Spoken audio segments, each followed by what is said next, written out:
ہم زبان کی آفات پڑھ رہے ہیں اور زبان کی تیسری آفت میں ہے، اس میں جو باطل کا کلام ہے اس میں ان کا بہت تفصیل سے ڈسکس کر چکے ہیں، آدھا حصہ اس کا کر چکے ہیں، آدھا ابھی رہتا ہے۔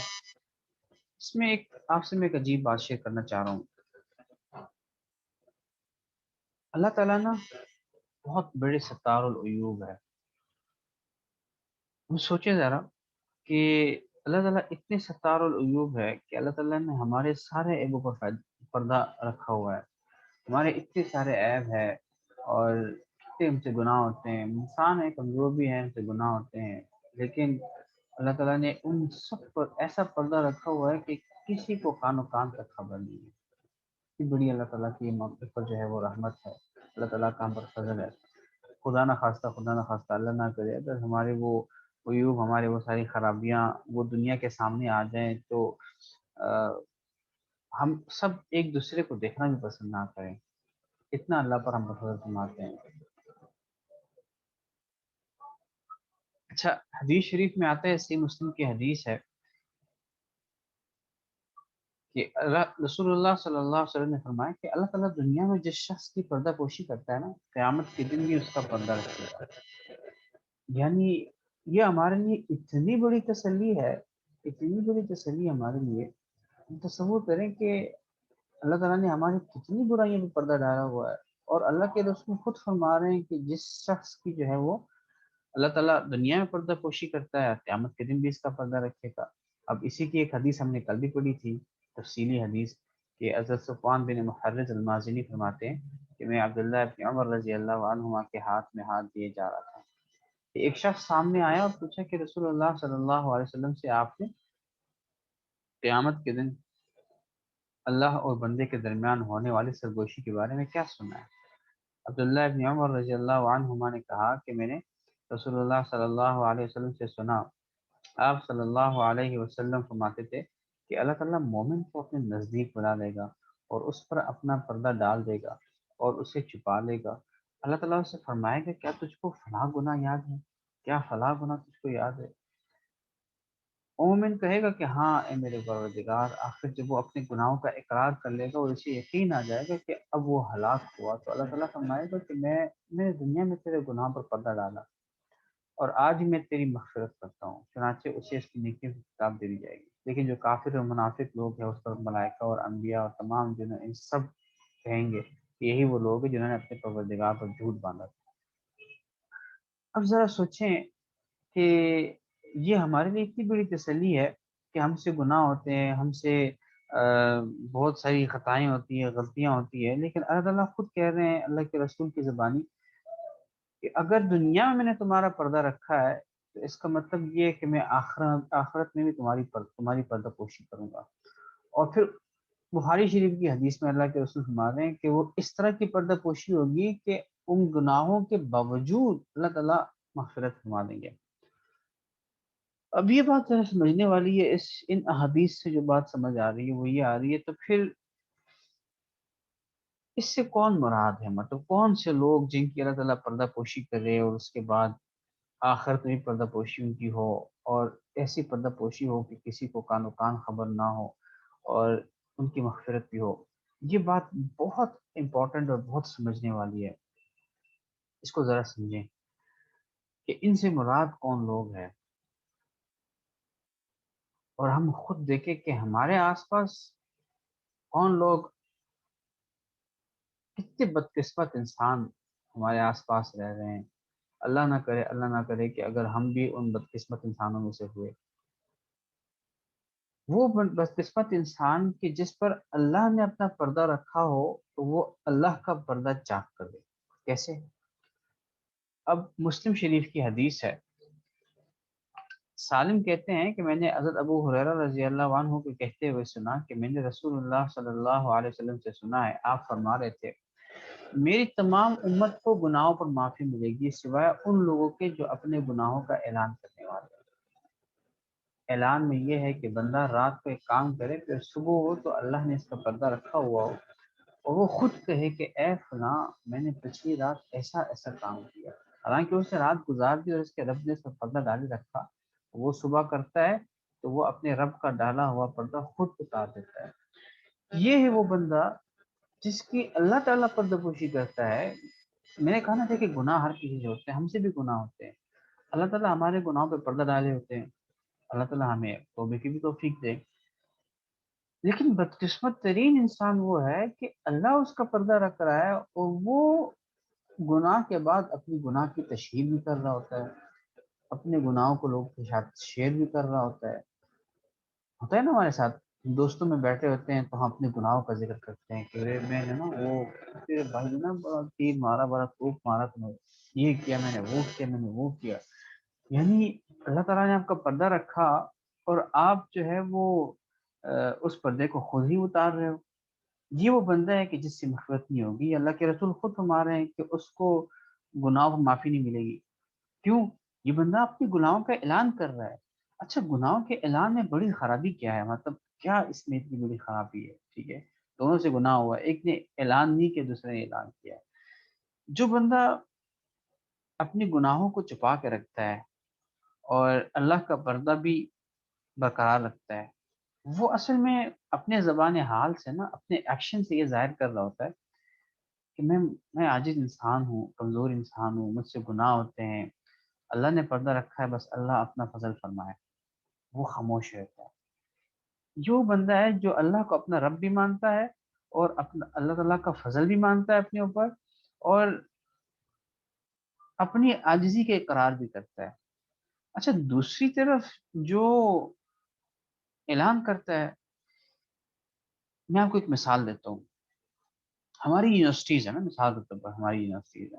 ہماری یونیورسٹی میں کوئی اصول ہے، کوئی رول ہے، ہم اس رول کو توڑ دیتے ہیں. ٹھیک ہے، اب کسی کو پتہ نہیں ہے. ٹھیک ہے، لیکن اگر ہم جائیں اور یونیورسٹی کے سامنے کھڑے ہو جائیں اور ہم لوگ زور سے کہیں کہ دیکھیں میں نے یہ یونیورسٹی کا یہ رول توڑا ہے، تو یونیورسٹی اس کو کیسے لے گی؟ مطلب اس یونیورسٹی کی مینجمنٹ، اس کی ایڈمنسٹریشن اس کو کیسے لے گی کہ یار یہ بندہ تو ہمیں چیلنج کر رہا ہے. ایک تو اس نے غلط کام کیا ہے، ہمارا رول توڑا ہے، اوپر سے یہ ہمیں چیلنج کر رہا ہے. یعنی کہ اعلان کرنے کا مطلب کیا ہے؟ یہ دیکھو، میں نے تمہارے رول کو توڑا ہے، میں نے تمہارے اصول کو توڑا ہے. یہ ایک طرح سے چیلنج ہے.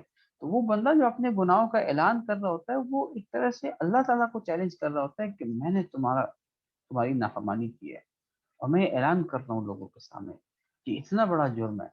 یہ کوئی اتنی آسان بات نہیں ہے، اتنا بڑا جرم ہے. اب ہم خود ہی اپنے آپ کو دیکھیں کہ ہم اپنے گناہوں کا اعلان، ایسا تو نہیں ہے کہ ہم اپنے گناہوں کا اعلان کر رہے ہوتے ہیں؟ کیا ایسا تو نہیں ہے کہ سوشل میڈیا پر، فیس بک پر، واٹس ایپ پر اب ہم سے بہت سارے گناہ کے کام ہو رہے ہوتے ہیں؟ بعض اوقات کچھ معاشرے میں ہمارے ایسے کام رائج ہیں جو گناہ کے کام ہیں، لیکن ہم اس کی ایسی تشہیر کر رہے ہوتے ہیں، ایسی تشہیر کر رہے ہوتے ہیں جیسے اپنے ایک بہت بڑا تیر ہم نے مار لیا ہے. لیکن اصل میں ہم کیا کر رہے ہوتے ہیں؟ ہم اصل میں اللہ تعالیٰ کو چیلنج کر رہے ہوتے ہیں. اللہ ہمیں ایسے حال سے بچائے، اللہ ہمیں ایسے حال سے بچائے، اللہ ہمیں ایسے حال سے بچائے. یہ بہت بڑی ضرورت کی بات ہے. جو بندہ ہے جو اپنے رب کا پردہ خود اتار دیتا ہے، صحیح، یہ بدقسمت انسان ہے. تو دوسرا بدقسمت انسان کون ہے؟ دیکھیں، میں آپ کو ایک مثال دیتا ہوں. جی عاطف، آپ کچھ کہنا چاہ رہے ہیں؟ سر جس طرح آپ نے ذکر کیا کہ ہم مطلب اللہ تعالیٰ کا پردہ جو ہے نا ہم اس کو خود ہی اتار دیتے ہیں، تو اس طرح کا ایک واقعہ تھا کہ ایک صحابیہ رضی اللہ تعالیٰ عنہ حضور اکرم صلی اللہ علیہ وآلہ وسلم کے پاس آئی تھی کہ مجھ سے زنا کا ارتکاب ہو گیا. تو اس کو اس کے ساتھ کس طرح ریلیٹ کریں گے؟ کیا وہ ایک الگ نیچر تھی وہ بیان کرنا؟ تو وہ ذرا بتا دیں تو بہتر ہوگا. بہت بہت اچھا سوال آپ کا، بہت اچھا سوال، بہت دو پوائنٹ سوال. جب وہ صحابیہ آئی، اس طرح کا ایک واقعہ ہوا ہے. ایک صحابیہ کا بھی ہوا ہے غالباً، ایک اور صحابی کا بھی ہوا ہے. اللہ تعالیٰ کی شان، اللہ تعالیٰ نے نا اپنی امت کو نا، اللہ تعالیٰ نے اپنے بندوں کو اور اللہ کے رسول کی امت کو نا کسی بھی موقع پر بغیر رہنمائی کے چھوڑا نہیں ہے ایسے. اچھا، ہوا کیا کہ وہ آئے اور انہوں نے اقرار کر لیا کہ ہم سے زنا ہو گیا ہے. اصل اس کی وجہ کیا اقرار کرنے کی؟ اس وقت جو تھی نا، انہوں نے کسی اور کو نہیں بتایا کہ ہم سے زنا ہوا ہے. آپ یہ بھی تو دیکھیں نا، انہوں نے سیدھا جا کے اللہ کے رسول کو بتا دیا. کیوں؟ وہ چاہتے تھے کہ جو ان سے گناہ ہوا ہے، اس اتنا بڑا گناہ ہے کہ اس کی سزا انہیں اسی دنیا میں ہی مل جائے. اسے اس کی سزا دنیا میں ہی مل جائے تاکہ وہ جو آخرت میں اس کی سزا ہے نا اس سے وہ بچ جائے۔ اس وجہ سے انہوں نے اس کا اظہار اللہ کے رسول کے سامنے کیا۔ اچھا یہ اعلان میں نہیں آتا، وجہ اس کی یہ ہے وہ چاہ رہے تھے کہ انہیں اس کی سزا ملے۔ اچھا اب آپ دیکھیں کہ وہ آئی اور اس نے کہا کہ میں، بڑا عجیب واقعہ ہے، بہت عجیب واقعہ ہے، میں مجھ سے نہ جنا ہو گیا۔ اللہ کے رسول نے منہ پھیر دیا اور کہا کہ نہیں ہوا۔ اس نے پھر کہا کہ مجھ سے جنا ہوا، تو پھر کہا کہ نہیں ہوا۔ تیسری بار جب اس نے اظہار کیا اس خاتون نے کہ مجھ سے زنا ہوا ہے، تو اللہ کے رسول نے فرمایا کہ ابھی تمہارا حمل جو ہے نا وہ حمل ٹھہرنے کا اور حمل جو ہے نا کرنے کا، پیدائش کا انتظار کرو۔ تمہارا حمل جب تک ہے تو ہم تمہیں سزا نہیں دے سکتے۔ تو اس کی سزا کیا تھی؟ سزا تو رجم تھی، اس کی موت تھی۔ اچھا وہ انتظار کرتی رہی کرتی رہی کرتی رہی کرتی رہی 9 مہینے، جب کوئی بچہ پیدا ہوا تو بچے کو لے کے آ کے واپس آ گیا اللہ کے رسول کے پاس۔ آپ اس خاتون کی آپ ایمان کا اندازہ لگائیں کہ اب دیکھیں ہم نا، ہم کتنے شوق ہے، مطلب اس کو پتا ہے کہ میں نے جو جرم کیا ہے اس کی سزا موت ہے، تو اس کی سزا موت ہے، تو پھر بھی وہ آ رہی ہے 9 مہینے بعد۔ یعنی اللہ کے رسول نے 9 مہینے کی مہلت دے دی کہ کسی طرح وہ بس خاموش ہو جائے، اللہ سے دعا مانگے، اللہ تعالیٰ معاف کرنے والا ہے۔ لیکن نہیں، وہ اتنے ایمان والے تھے، وہ کہتے تھے کہ یہ دنیا تو کچھ بھی نہیں ہے، اصل تو آخرت کی زندگی ہے کہ وہاں پہ میں کلیئر ہو کے جاؤں۔ اچھا وہ آئی اور انہوں نے خود پھر کہا، تو اللہ کے رسول نے کہا کہ یہ جو تمہارا بچہ ہے نا، اب جب تک یہ 2 سال اس کی رضاعت کے پورے نہیں ہوتے دودھ پینے کے، اس کا تمہارے اوپر حق ہے، ہم تمہیں سزا نہیں دے سکتے۔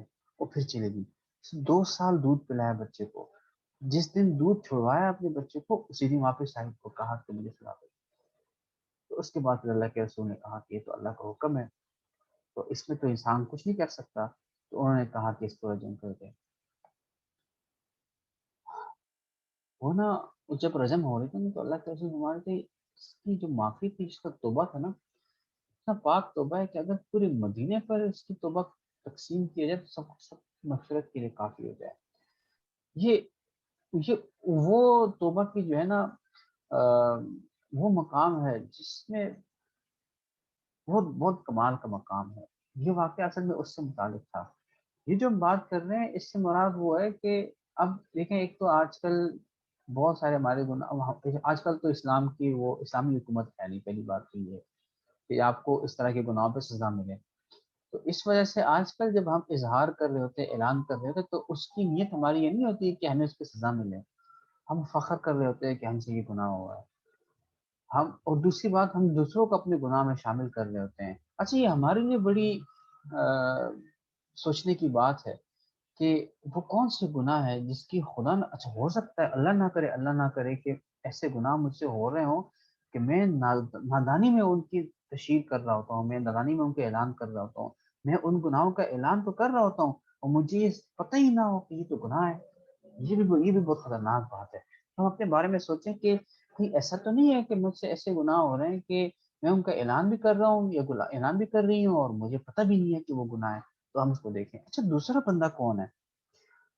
اچھا آپ میں سے کسی کا تجربہ ایسا ہوا ہے کہ اپنا بھائی یا اپنی بہن اس سے کوئی غلطی ہو جائے، اپنا کوئی بندہ ہو اس سے کوئی غلطی ہو جائے، آپ کو پتہ ہے اس نے کوئی غلطی کی ہے، اس نے خطا کی ہے، اور آپ کو اس پر غصہ بھی ہوتا ہے اور آپ اس کو بعض اوقات برا بلا بھی کہتے ہیں، لیکن کوئی باہر کا کوئی بندہ آئے اور کہے کہ بھی آپ کے بیٹے نے، آپ کے بھائی نے، آپ کی بہن نے تو یہ کیا ہے، اور آپ کو بہت برا لگتا ہے، آپ کہتے ہیں یار وہ میرا بھائی ہے، میری بہن ہے، وہ میرا بیٹا ہے، میری بیٹی ہے، تم کون ہوتے ہو یہ کہنے والے کہ اس نے جو ہے وہ یہ کیا ہے، تمہیں کس نے یہ حق دیا ہے کہ تم اس کے بارے میں کوئی بات کرو؟